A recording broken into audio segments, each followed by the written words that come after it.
Hello दोस्तों, स्वागत है आप सभी का एडुटोरिया के एपिसोड 7 में। दोस्तों आज हम प्रैक्टिस सेट 7 का वीडियो लाए हैं, जिसमें कि दोस्तों आप लोग जानते हैं कि 50 क्वेश्चन हर सेट में रहता है।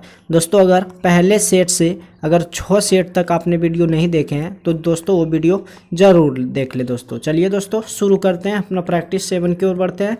सबसे पहले जो क्वेश्चन है दोस्तों कि कह रहा है कि निम्न में से कौन मोनोसेकेराइड कार्बोहाइड्रेट नहीं है। तो दोस्तों निम्न में से कौन मोनोसेकेराइड कार्बोहाइड्रेट नहीं है, तो दोस्तों सुक्रोज नहीं है। कौन नहीं है? सुक्रोज। जबकि जब दोस्तों गैलेक्टोज है, फ्रैक्टोज है, ग्लूकोज है, जबकि सुक्रोज जो है मोनोसेकेराइड कार्बोहाइड्रेट नहीं है। चलिए दोस्तों नेक्स्ट क्वेश्चन की ओर बढ़ते हैं। नेक्स्ट क्वेश्चन है कि किस शैली में प्रसिद्ध गया स्थित विष्णुपद का मंदिर बना है। किस शैली में प्रसिद्ध गया स्थित विष्णुपद मंदिर बना है? तो दोस्तों आपका जो है नागर शैली में विष्णुपद का मंदिर बना है। किस शैली में प्रसिद्ध गया स्थित विष्णुपद का जो मंदिर बना है वो दोस्तों नागर शैली में बना है। नेक्स्ट क्वेश्चन की ओर बढ़ते हैं दोस्तों। एल्होल। नेक्स्ट क्वेश्चन जो दोस्तों है कि एल्होल प्रस्ती जो था दोस्तों अभिलेख के रचयिता कौन थे। एल्होल जो प्रस्ती थे उसके जो रचयिता थे दोस्तों, उसको जो रचयिता थे वो रविकृति थे। कौन थे? रविकृति। एल्होल प्रस्ती अभिलेख के जो रचयिता थे वो रविकृति थे। नेक्स्ट क्वेश्चन की ओर बढ़ते हैं दोस्तों। नेक्स्ट क्वेश्चन कह रहा है कि सतलज और काली नदियों के बीच स्थित हिमालय के भाग को कुमायूं हिमालय कहते हैं। सतलज और काली नदियों के बीच स्थित हिमालय के भाग को किस नाम से जानते हैं? कुमायूं के नाम से जानते हैं। कौन सा दोस्तों? कुमायूं के नाम से जानते हैं। दोस्तों द्वितीयक प्रदूषक निम्न में से कौन सा है? तो द्वितीयक प्रदूषक जो दोस्तों वो कौन सा है? स्मॉग। तो पहला दोस्तों हो जाएगा कार्बन डाइऑक्साइड, जबकि द्वितीयक कौन सा हो जाएगा दोस्तों? स्मॉग हो जाएगा। नेक्स्ट क्वेश्चन की ओर बढ़ते हैं। कह रहा है कि बंधुआ मजदूरी व्यवस्था का निराकरण संविधान के किस अनुच्छेद से संबंधित है?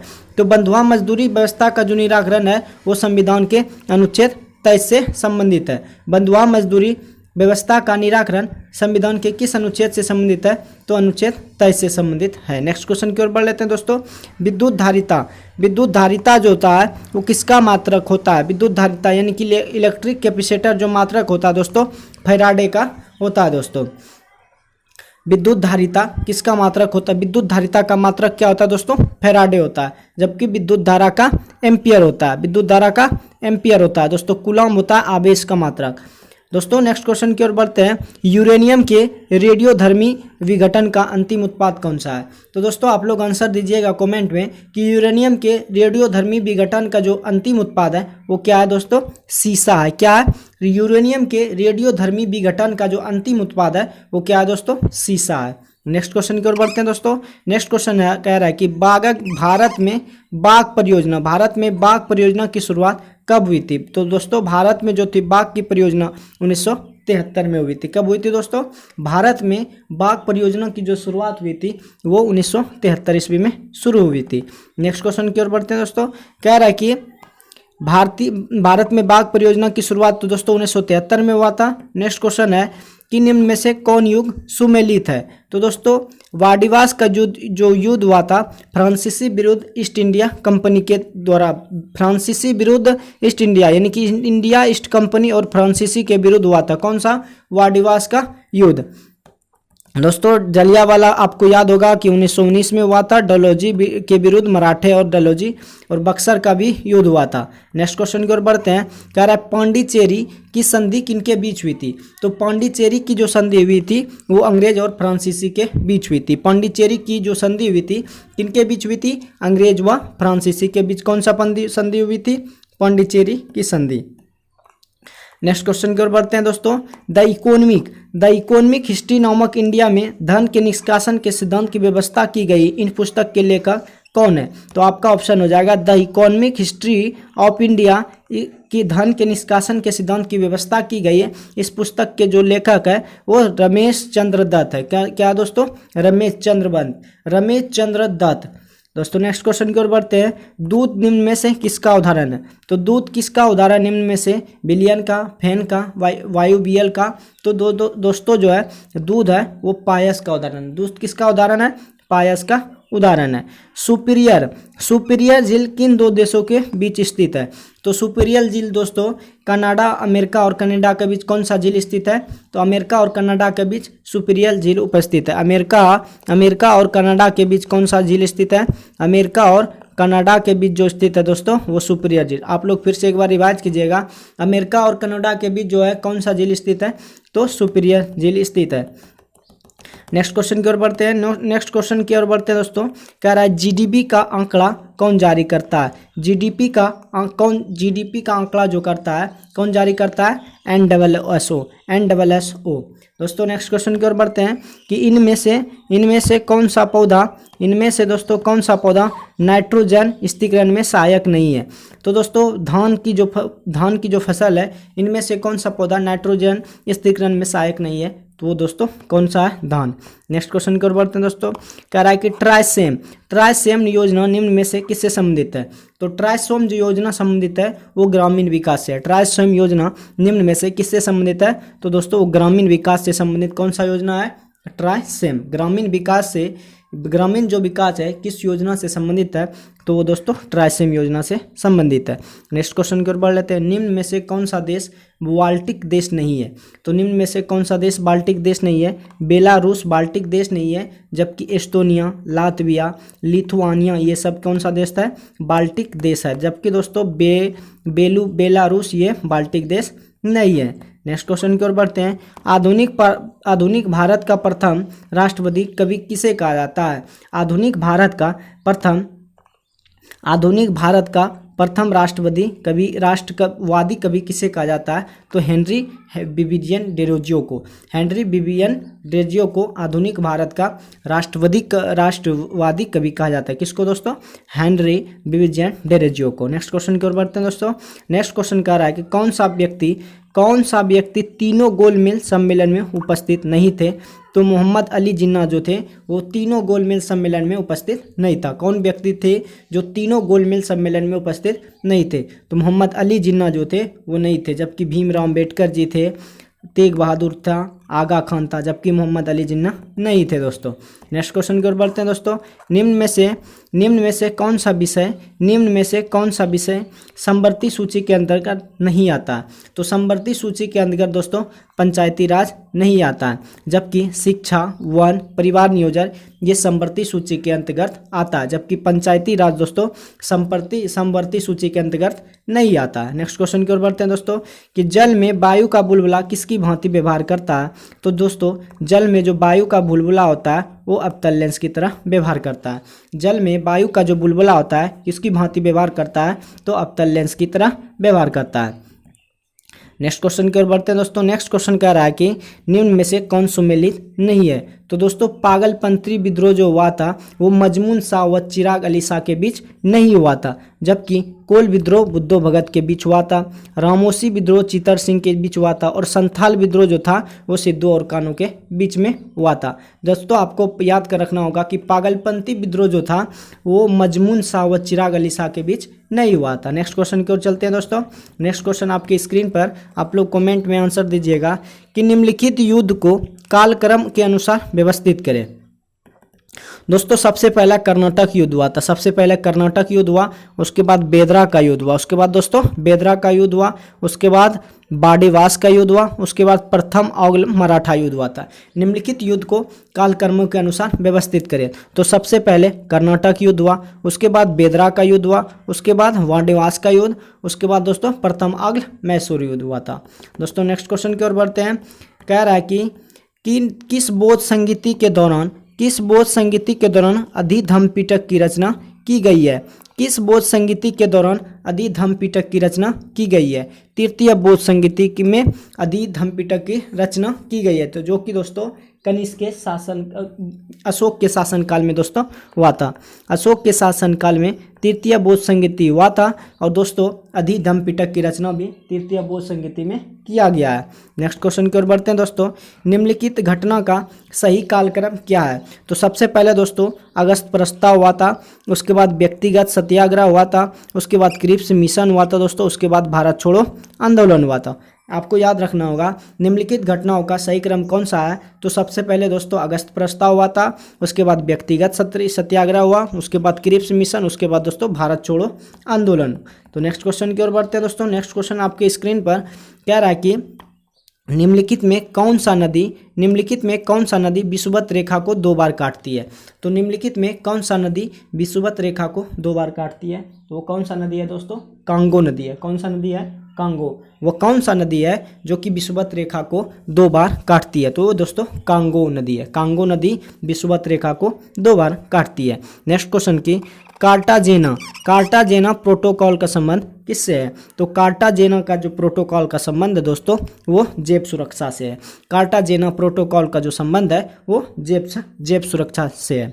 नेक्स्ट क्वेश्चन की ओर बढ़ते हैं दोस्तों।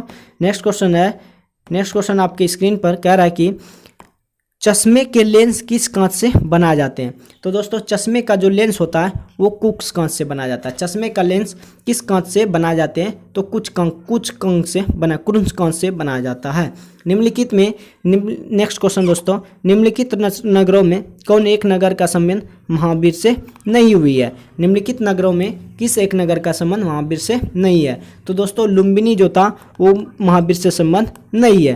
तो चंपा से था दोस्तों, वैशाली से था, पावापुरी से था, लेकिन लुम्बिनी से नहीं था। नेक्स्ट क्वेश्चन की ओर बढ़ लेते हैं दोस्तों। नेक्स्ट क्वेश्चन आपके स्क्रीन पर कह रहा है कि निम्न में से कौन सुमेलित नहीं है। तो दोस्तों आपको याद रखना होगा कि चंदेल की राजधानी जो है खजुराहो है, और जबकि सोलंकी की राजधानी अनहिलवाड़ा है, प्रतिहार का कन्नौज है, जबकि कुलूचरी का अजमेर नहीं है। चंदेल की जो राजधानी है वो खजुराहो में, और सोलंकी का जो है अनहिलवाड़ा में, और प्रतिहार का कन्नौज में है। दोस्तों नेक्स्ट क्वेश्चन की आपकी स्क्रीन पर कि मोढेरा का सूर्य मंदिर जो है किस राज्य में स्थित है? मोढेरा का सूर्य मंदिर जो है वो किस राज्य में स्थित है?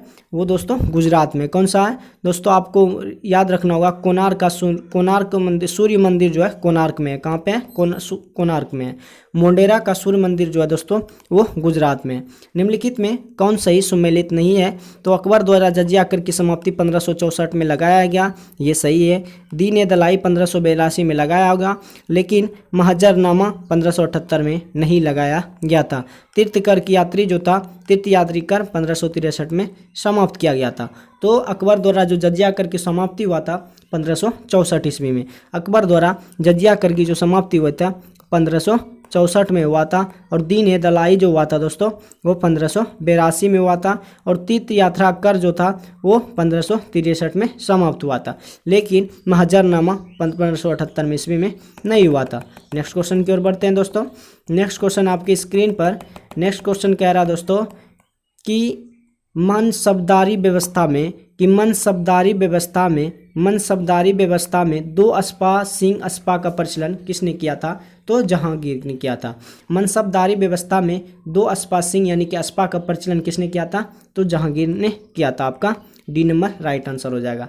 दोस्तों नेक्स्ट क्वेश्चन की ओर बढ़ते हैं। आप लोग कमेंट में आंसर दीजिएगा कि चौसा का जो युद्ध हुआ था वो कब हुआ था। दोस्तों आपको याद होगा चौसा का युद्ध जो हुआ था 1539 ईस्वी में हुआ था। किस में हुआ था दोस्तों? 1539 में। चौसा का युद्ध कब हुआ था दोस्तों? 1539 ईस्वी में। नेक्स्ट क्वेश्चन की ओर बढ़ते हैं दोस्तों। निम्न में कौन सा विकल्प बंधनों की क्रियाशीलता के सही क्रम में दर्शाता है? तो दोस्तों सबसे पहले होता है एकल बंध, उसके बाद द्विबंध, त्रिबंध। तो त्रिबंध सबसे ज़्यादा, उसके बाद द्विबंध, एकल बंध सबसे कम होता है। तो सबसे पहले एकल बंध, द्विबंध, त्रिबंध। नेक्स्ट क्वेश्चन की ओर बढ़ते हैं। तो इसका जो राइट आंसर हो जाएगा ऑप्शन नंबर सी बिल्कुल सही हो जाएगा। नेक्स्ट क्वेश्चन की ओर बढ़ते हैं दोस्तों कि निम्न में से किस अंग में अवस्था से अधिक शर्करा या कार्बोहाइड्रेट ग्लाइकोजन के रूप में संचित रहते हैं? निम्न में से किस अंग में आवश्यकता से अधिक शर्करा या कार्बोहाइड्रेट ग्लाइकोजन के रूप में संचित रहते हैं? तो यकृत, जो कि दोस्तों लीवर में ज़्यादा से यकृत रहते हैं। निम्न में से किस अंग में आवश्यकता से अधिक शर्करा कार्बोहाइड्रेट ग्लाइकोजन के रूप में संचित रहते हैं? तो दोस्तों वो कहाँ रहते हैं? यकृत में। दोस्तों नेक्स्ट क्वेश्चन की 738 नंबर, किस योजना काल में 14 बेस्ट बैंकों का राष्ट्रीयकरण किया गया? दोस्तों चौथा योजना काल में 14 बैंकों का क्या किया गया? राष्ट्रीयकरण किया गया। 14 बैंकों का राष्ट्रीयकरण किस काल में किया गया? तो चौथी काल में किया गया था। नेक्स्ट क्वेश्चन की ओर बढ़ते हैं दोस्तों। नेक्स्ट क्वेश्चन आपके स्क्रीन पर, आप लोग कमेंट में आंसर दीजिएगा। तो दोस्तों कमेंट में आंसर आ रहा है कि निम्न जिन वस्तुओं का उपयोग वस्तुओं का उपयोग साथ साथ किया जाता है उन्हें क्या कहा जाता है। जिन वस्तु का जो उपयोग साथ साथ किया जाता है उन्हें पूरक वस्तु कहा जाता है दोस्तों। क्या कहा जाता है? पूरक। जिन वस्तु का उपयोग साथ साथ किया जाता है उसे पूरक वस्तु कहते हैं। जिन वस्तु का उपयोग साथ साथ किया जाता है वो क्या होता है दोस्तों? ऑप्शन नंबर ए बिल्कुल सही है, पूरक वस्तु कहलाता है। नेक्स्ट क्वेश्चन की ओर बढ़ते हैं कि भारतीय मानक समय रेखा किस राज्य से नहीं गुजरती है। तो दोस्तों भारतीय मानक समय रेखा जो है वो हिमाचल प्रदेश से नहीं गुजरती है। भारतीय मानक रेखा हिमाचल प्रदेश से नहीं गुजरती है, जबकि दोस्तों आंध्र प्रदेश जो है ये गुजरती है मानक रेखा से, और जबकि छत्तीसगढ़ भी गुजरता है, उत्तर प्रदेश भी गुजरता है। तो भारतीय मानक रेखा जो है किस राज्य से होकर नहीं गुजरती है? तो दोस्तों हिमाचल प्रदेश से नहीं गुजरती है। नेक्स्ट क्वेश्चन की ओर बढ़ लेते हैं दोस्तों। कह रहा है कि निम्नलिखित में कौन सुमेलित नहीं है? निम्नलिखित में कौन सुमेलित नहीं है? तो बामडीला जो कि आपका ऑप्शन नंबर सी है, ये उत्तराखंड से संबंधित नहीं है। बामडीला उत्तराखंड से संबंधित नहीं है, जबकि चांगला जम्मू एवं कश्मीर से है। चांगला जम्मू कश्मीर से है, जबकि सिपकलीला हिमाचल प्रदेश से है, और नाथुला जो है वो सिक्किम से संबंधित है। फिर से दोस्तों आपको एक बार रिपीट करा देते हैं कि चांगला का संबंध किससे है? जम्मू कश्मीर से, सिपकीला का हिमाचल प्रदेश से, और नाथुला का सिक्किम से दोस्तों है। नेक्स्ट क्वेश्चन की ओर बढ़ते हैं दोस्तों। नेक्स्ट क्वेश्चन कह रहा है कि भारत में पश्चिमी तट की अपेक्षा पूर्वी तट पर चावल की पैदावार अधिक होती है, क्यों? तो दोस्तों पूर्वी तट पर पश्चिमी तट से चौड़ी है तथा डेल्टा क्षेत्र है। दोस्तों पूर्वी तट जो है दोस्तों, ये पूर्वी तट है, ये पश्चिमी है। तो पूर्वी तट पश्चिमी तट से क्या होता है दोस्तों? ये चौड़ा है, इसीलिए यहाँ पे चावल की खेती ज़्यादा होती है। कहाँ पे दोस्तों? पूर्वी तट पर, पश्चिमी तट से चौड़ी है, इसीलिए यहाँ पर दोस्तों चावल की पैदावार ज़्यादा होता है। नेक्स्ट क्वेश्चन है कि केंद्र और राज्य विधायी संबंध संविधान के किस भाग में उत्पन्न किया गया है? तो भाग दोस्तों 11 में केंद्र और राज्य विधायी संबंध संविधान के उपबंध किया गया है। तो भाग दोस्तों 11 में किया गया है।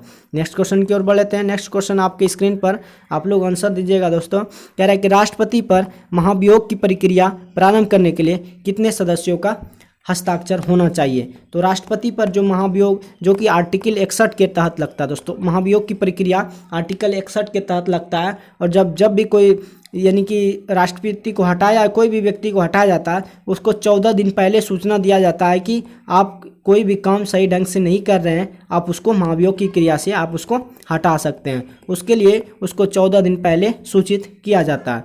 तो राष्ट्रपति पर महाभियोग की प्रक्रिया प्रारंभ करने के लिए कितने सदस्यों का हस्ताक्षर होना चाहिए? जो सदन आरोप लगाया उस सदन का 1/4 का हस्ताक्षर होना चाहिए।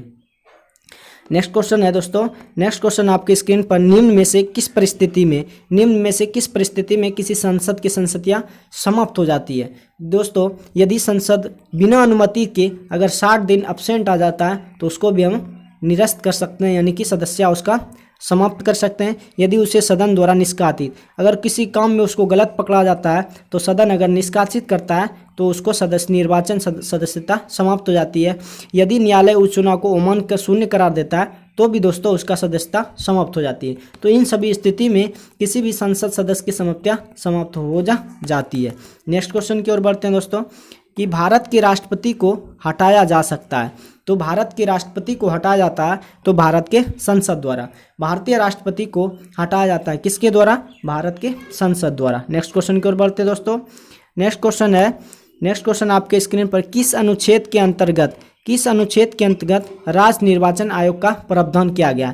यानी कि वोट देने का जो प्रावधान किया गया, वो अनुच्छेद 243 का के में किया गया। अनुच्छेद 243 के में वोट देने का अधिकार है। अनुच्छेद 243 जो दोस्तों उसमें कि निर्वाचन आयोग का गठन किया गया है।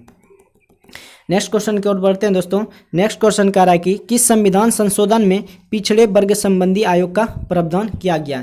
किस संविधान संशोधन में पिछड़े वर्ग संबंधी आयोग का प्रावधान है। तो 102वें संविधान में पिछड़े वर्ग में कि ओबीसी आ जाता है दोस्तों, बीसी आ जाता है, इस सब में पिछड़े वर्ग ये सब आता है, ईबीसी भी दोस्तों इसमें आ जाता है। इसमें 102वें संविधान संशोधन में इसका प्रावधान है दोस्तों। नेक्स्ट क्वेश्चन की ओर बढ़ते हैं कि the history of the freedom movement in Bihar के लेखक कौन थे। तो the history of the freedom movement in Bihar के लेखक जो थे वो के दत्ता थे दोस्तों, के दत्ता थे। किसके लेखक? The history of the freedom movement in Bihar के जो लेखक थे वो के दत्ता थे। नेक्स्ट क्वेश्चन की ओर बढ़ते हैं। आपका लास्ट क्वेश्चन चलता है दोस्तों कि मानव विकास सूची निर्माण में निम्न में से कौन जुड़ा हुआ है। तो मानव विकास सूची निर्माण में निम्न में से कौन सा जुड़ा हुआ है। तो दोस्तों अमर्त्य सेन जुड़ा हुआ, जबकि जगदीश भगवती, जोसेफ स्टिग्लिस और रावत माल्थस ये सब जुड़ा नहीं है। जबकि अमर्त्य सेन जो है, अमर्त्य सेन जो है वो किस में जुड़ा है? मानव विकास सूची निर्माण के में जुड़ा हुआ है। दोस्तों ये सेट आपका खत्म होता है। अब जो सेट का दोस्तों सामान्य तत्व वो कि जो कि बहुत इंपॉर्टेंट रहता है वो मैं दोस्तों आपको यहाँ पे स्टार्ट करता हूँ। सबसे पहले दोस्तों मौर्य वंश की स्थापना जो की थी वो चंद्रगुप्त मौर्य ने की थी। मौर्य वंश की स्थापना दोस्तों आप लोग हमारे साथ रिपीट कीजिएगा ताकि आपको याद हो जाए।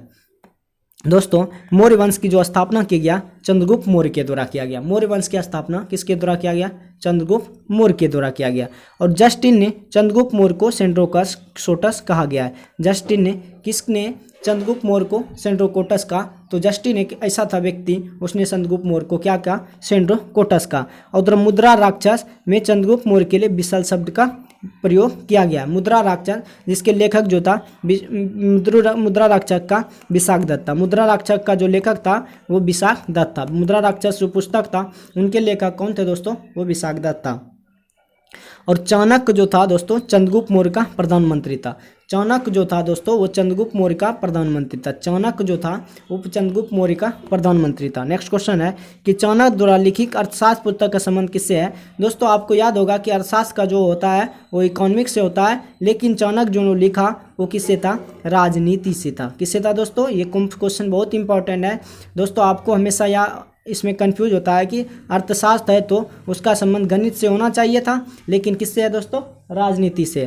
तो आप लोग इसको सही से कर लीजिएगा। नेक्स्ट क्वेश्चन है चंद्रगुप्त ने 305 ईस्वी में पूर्व में सेल्यूकस निकेटर को हराया था। चंद्रगुप्त ने कब सेल्यूकस निकेटर को हराया था? तो 305 ईस्वी में चंद्रगुप्त ने सेल्यूकस निकेटर को हराया था।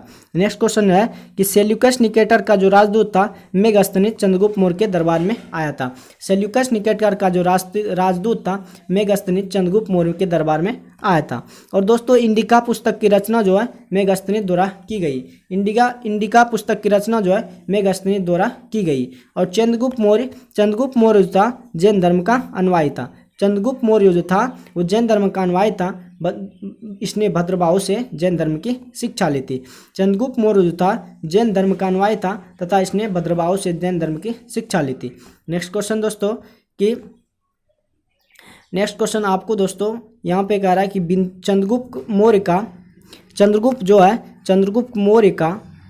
मौर्य का जो उत्तराधिकारी था वो बिंदुसार था। चंद्रगुप्त मौर्य का जो उत्तराधिकारी था वो बिंदुसार था। इसे अमित्रघात के नाम से भी जाना जाता है। किसको? बिंदुसार को अमित्रघात के नाम से भी जाना जाता है। इसे वायु पुराण में भद्रसार भी कहा गया। किसको? चंद्रगुप्त को वायु पुराण में, यानी कि बिंदुसार को भद्रसार भी वायु पुराण में कहा गया। इसे जैन धर्म में सिंहासन भी कहा गया है। और बौद्ध विद्वान तारकनाथ ने बिंदुसार को 16 राज्यों में विजेता बताया। बिंदुसार दोस्तों अमित्रघात के नाम से जाना जाता है। बिंदुसार को वायु पुराण में भद्रसार कहा गया है। दोस्तों अमित्रघात के नाम से बिंदुसार को जाना जाता है। अमित्रघात के नाम से बिंदुसार को जाना जाता है और इसे वायु पुराण में भद्रसार कहा गया है। बिंदुसार को वायु पुराण में भद्रसार कहा गया है और इसे जैन धर्म में सिंहासन भी कहा गया है। बौद्ध विद्वान तारक ने बिंदुसार को 16 राज्यों का विजेता कहा गया। किसको दोस्तों? बिंदुसार को। नेक्स्ट क्वेश्चन का कि बिंदुसार का उत्तराधिकारी जो हुआ था अशोक हुआ था। बिंदुसार का जो उत्तराधिकारी हुआ वो अशोक हुआ। 269 ईसा पूर्व में मगध की राजगद्दी पर बैठा। कौन दोस्तों? अशोक 269 पर मगध की राजधानी पर बैठा था 269 ईसा पूर्व में। दोस्तों 269 ईसा पूर्व में मगध की राजगद्दी पर कौन बैठा? अशोक बैठा। अपने राज्याभिषेक से समय वो अवंती का राज्यपाल था। जब वो राज्याभिषेक कर रहा था उस समय वो अवंती का दोस्तों राज्यपाल था। पुराणों में दोस्तों अशोक को अशोक वर्धन कहा गया। पुराणों में दोस्तों अशोक को क्या किया गया, अशोक वर्धन किया गया। पुराणों में अशोक वर्धन किसको कहा गया, अशोक को अशोक वर्धन। जैसा नाम उसमें वर्धन जोड़ सकते हैं तो अशोक वर्धन हो जाएगा।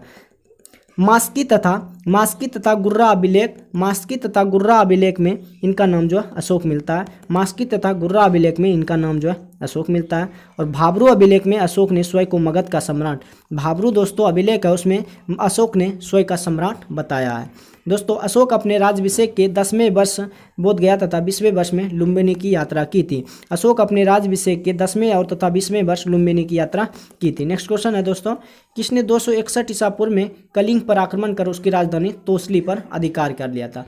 दोस्तों अशोक ने 261 ईसा पूर्व में कलिंग पर आक्रमण कर उनकी राजधानी तोसली पर अधिकार कर लिया था। दोस्तों इसने उपगुप्त नामक बौद्ध भिक्षु से बौद्ध धर्म की दीक्षा ली थी। इसने उपगुप्त नामक बौद्ध भिक्षु से बौद्ध धर्म की दीक्षा ली थी। इसका सबसे लंबा एवं सबसे छोटा अभिलेख जो है 7वां एवं रूमी देही है। दोस्तों अभिलेख को दोस्तों इसमें जो सबसे लंबा अभिलेख है वो 7वां है, सबसे छोटा 7वां एवं रुद्रदेही है।